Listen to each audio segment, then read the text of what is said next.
DefoReal orders close quick at Big Bad Toy Stores, so be sure to check out the link in the description down below now.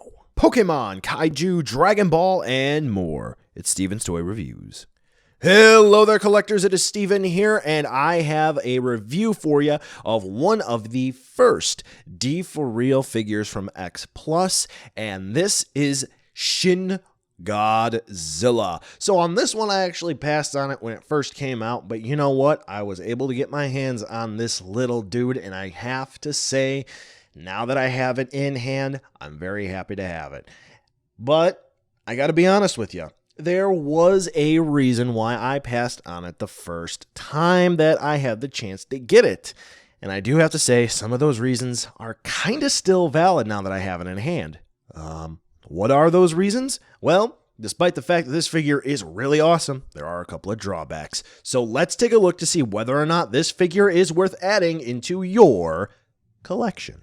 Now, before we get the review started, I just wanted to take a quick look at the box, which unfortunately at this time I do not have because of how I got the figure. But anyway, I was able to get a couple of box shots from my buddy Ultrazilla here, so if you want to check him out, card up in the top right hand corner of the screen. So as you can see here, it is very Shin themed, red and black. The front is just a nice window so we can look into the box and see the figure.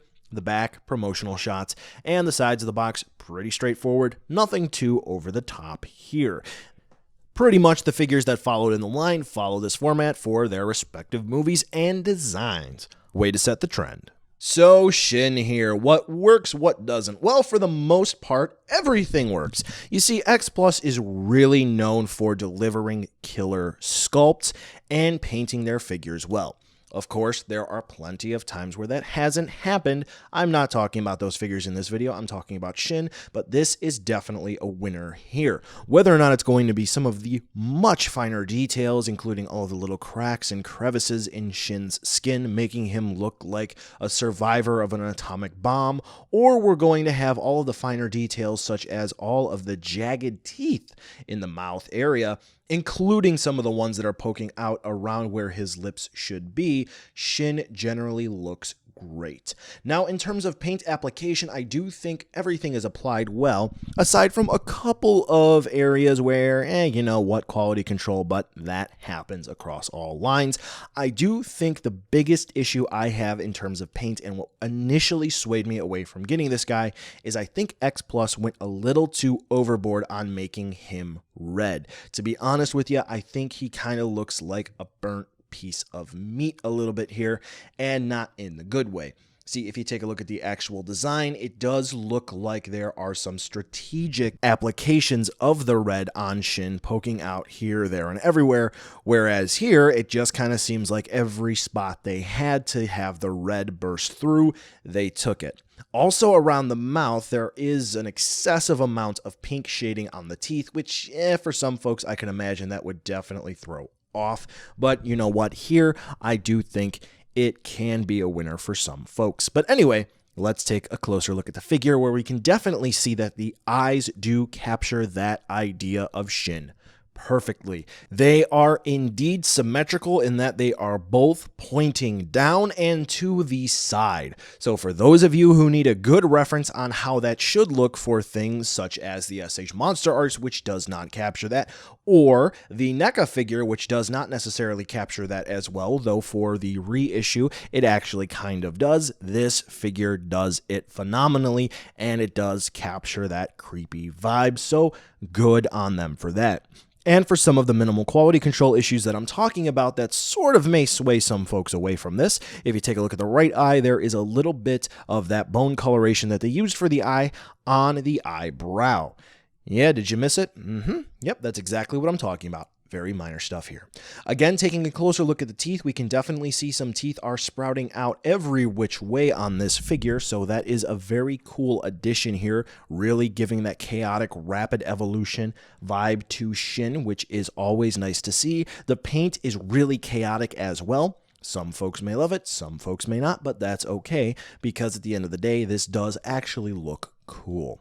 Moving on to the rest of the body, we can definitely see the sculpted details are nice, and they did follow that controlled, chaotic design for Shin, where, since this is a super deformed figure, a chibi one, they had to come up with some new design aspects for Shin, and they didn't just decide to throw caution to the wind and sort of throw this aspect here and that aspect there. With things such as nice squat legs, they did get the nice small hands turned upright well, and then of course there is that exceedingly long tail with the tail tip that does have the comical second face on it, which does look nice, and the paint transition over to that is a little bit rough, but to be honest with you, it does sort of follow that chibi design as well.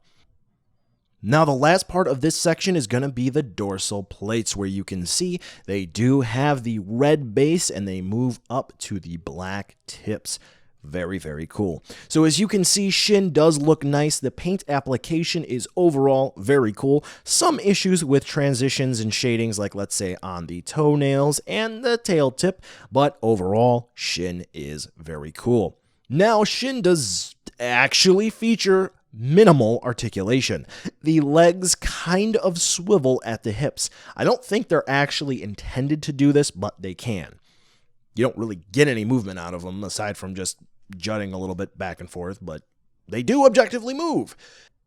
Now, Shin here actually features some softer plastic used for the dorsal plates, which allows you to easily bend them back and forth, up and down if you wanted to, and for the arms as well. This is a little bit of concern for me because I'm just worried about the longevity of the figure and if this will degrade over time, but realistically speaking, not necessarily a fault of the figure too much, I would assume. Anyway, here is the size comparison so you can see exactly how big Shin is, and he is actually quite the squat boy. Not a huge shelf footprint, but he is still going to fit in relatively well on your shelf. Now, something to take note of, there is an open mouth awakening version of this figure, which I will be getting, so stay tuned for that review. So buy now, skip, or wait for a deal. I gotta be honest with you here, I am very happy that I managed to pick this guy up after missing my first opportunity to get him, but at the same time, some of the reservations that I had about him are still true. I do think he's a little too red, and I think the paint applications in some areas are, well, a little dodgy, but he is still very, very gnarly, and I do think that he fits in very well with the overall chaotic design and feel of Shin, especially when you consider exactly how he acts. You've seen some of my other videos. Anyway, at the end of the day, if you can find him for a good price, I definitely recommend picking this little dude up. Oh, you thought you can get away without me destroying your ears, huh? Well, guess what? You were right. Well, folks, that's the end of this review. Thanks for watching, and be sure to follow me on social media to catch more behind-the-scenes shenanigans and updates. The end card should be popping up now with more hand-selected STR goodness for you to watch, so check out some of those videos. Be sure to check the description, too, to see where you can buy this figure or others like it, and some cool links, like the credits for this video, and other ways you can help out the channel. Thanks again for watching, and I'll catch ya in the next video.